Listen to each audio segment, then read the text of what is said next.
Moi, ça m'interpelle de voir quelqu'un qui, justement, on a l'impression qu'il se dit, écoute, c'est pas la foule en réalité qui m'empêche de voir Jésus, parce que d'autres personnes sont suffisamment grands, et donc à cause de leur taille, ou à cause de leur proximité avec Jésus, ils arrivent à le voir. Je ne suis ni proche, ni grand. Qu'est-ce que je vais faire? Parce que la véritable limitation n'est pas la foule, mais la limitation véritable, c'est ma personne. Qu'est-ce que je vais faire de moi-même, ma personne, en tant que Zachée, pour pouvoir aller au-delà de la foule? Qui peut me dire au verset 4 justement ce que Zachée entreprend? Il courut en avant, oui, et qu'est-ce qu'il fait? Il courut donc en avant et grimpa sur un sycomore pour voir Jésus qui allait passer par là. Extraordinaire, ça nous allait banal, ça nous allait très simple. C'est un geste qui est quoi? Qui est extravagant. Et c'est aussi extravagant qu'audacieux. Et il dépasse son handicap physique. Il va au-delà de la limitation.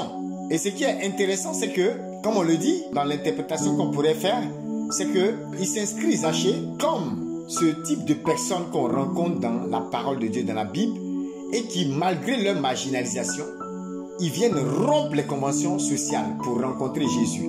Regardez cette femme qui vient au pied de Jésus et qui va essuyer les pieds de Jésus avec ses cheveux après avoir versé les larmes et tout ça.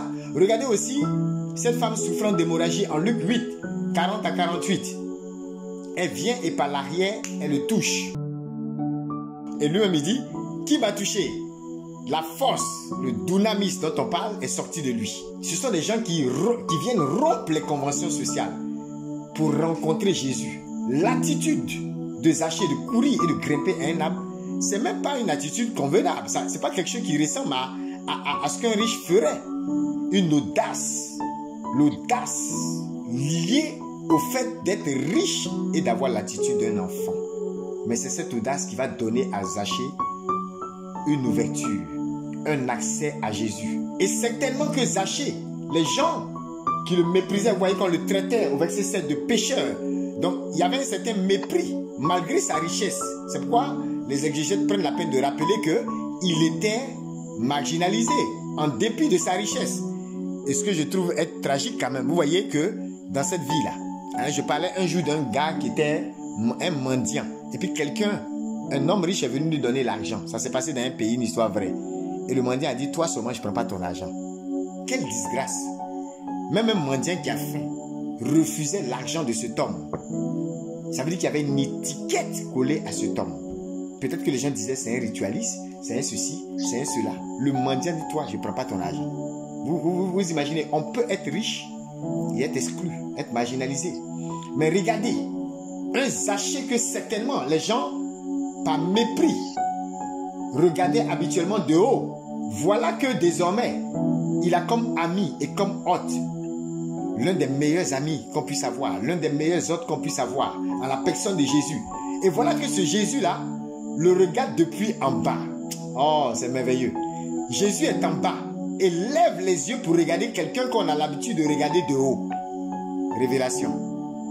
C'est ce qui va arriver à quelqu'un. Je veux prophétiser que quelle que soit la façon dont les gens avaient l'habitude de te regarder, quel que soit le domaine de ta vie où les gens te prenaient ils te regardaient de haut, quel que soit le mépris qui était rattaché à ta personne. Quand on parle de mépris, certains pensent que le fait d'être aux États-Unis, au Canada, le fait d'avoir un poste élevé dans le gouvernement chinois, ça fait que tout le monde va les respecter. C'est pas vrai.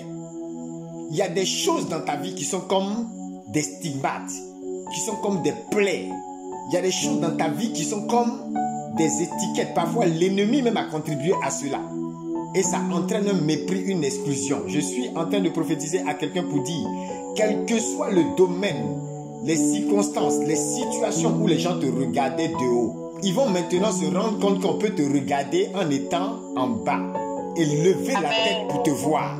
C'est extraordinaire. Ce qui veut dire que la petitesse que tu as manifestée dans un domaine précis ou qui était comme une caractéristique de ta personne, dans un domaine précis, cette petitesse ne sera plus une de tes limites.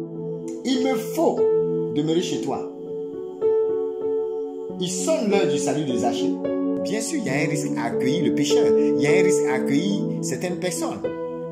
Hein? Un auteur français, justement, faisait la remarque pour dire, c'est ce qui fait la beauté de la vertu, c'est que dans la vertu, il y a un risque. C'est comme quand on dit, quand tu es gentil, les gens se foutent de toi. Mais est-ce pour autant que tu vas arrêter d'être bon? Je ne parle pas de la gentillesse humaine simplement, mais la bonté de Dieu que tu manifestes. Si tu veux regarder au risque qu'il y a derrière, tu ne vas jamais être bon. Tu vas toujours être bizarre envers les gens parce que les gens vont te mettre dans une position où, à cause du risque que présente ta bonté, tu vas te renfermer sur toi et dire, ah non, les gens ils sont bizarres. Quand on les aide, ils ne font rien. Quand on les aide, ils ne sont pas reconnaissants. Quand on les aide, ils nous rendent ça mal. Non. Regardez à la beauté de la vertu malgré le risque de la vertu. Que Dieu vous fasse cette grâce. Que Dieu vous fasse aussi la grâce de vous approcher même de celui qui ne s'est pas encore repenti. À des moments donnés, il y a des gens qui seront comme vos amis, qui vont vous reconnaître comme de bons amis, qui vont avoir confiance en vous pour vous expliquer leurs souffrances, leurs déboires, alors même qu'ils ne se sont pas encore repentis. Mais parce qu'ils vous auront trouvé amis, hôtes, parce qu'ils auront vu la bonté de Dieu en vous. Finalement, un jour arrivera où la repentance véritable, à vos yeux, aux yeux des anges, aux yeux même des démons, et ces démons n'auront plus d'emprise sur leur vie. Que Dieu vous garde, que Dieu manifeste sa grâce. Je déclare que le Seigneur fasse exploser ce cœur pur, ce cœur de miséricorde, ce cœur d'hospitalité, ce cœur qui sait accueillir Dieu. Que l'attitude qui consiste à rompre les conventions sociales parfois, pour se mettre à une hauteur où nous pouvons voir Dieu, que cela soit aussi notre partage. Que nous ne soyons pas moins audacieux que l'aveugle de Jéricho, que Bartimée, que nous ne soyons pas moins audacieux que cette femme au pied de Jésus, que nous ne soyons pas moins audacieux que la syrophénicienne qui a touché Jésus au point où une force est sortie de lui, que nous ne soyons pas moins audacieux que Zachée qui sait monter, prendre de la hauteur, s'élever pour mieux voir le Seigneur au point où le Seigneur l'emmène à demeurer chez lui. Que chacun de vous reçoive cette grâce et que cette grâce au travers de vous se répande partout afin que le monde entier accueille le Seigneur et que le Seigneur accueille à bras ouverts depuis le poteau de la croix toutes ces personnes qui ne le connaissent pas, qui même le méprisent, mais qui par vous apprendront à accueillir le Seigneur et à se laisser accueillir par le Seigneur. Que Dieu vous bénisse.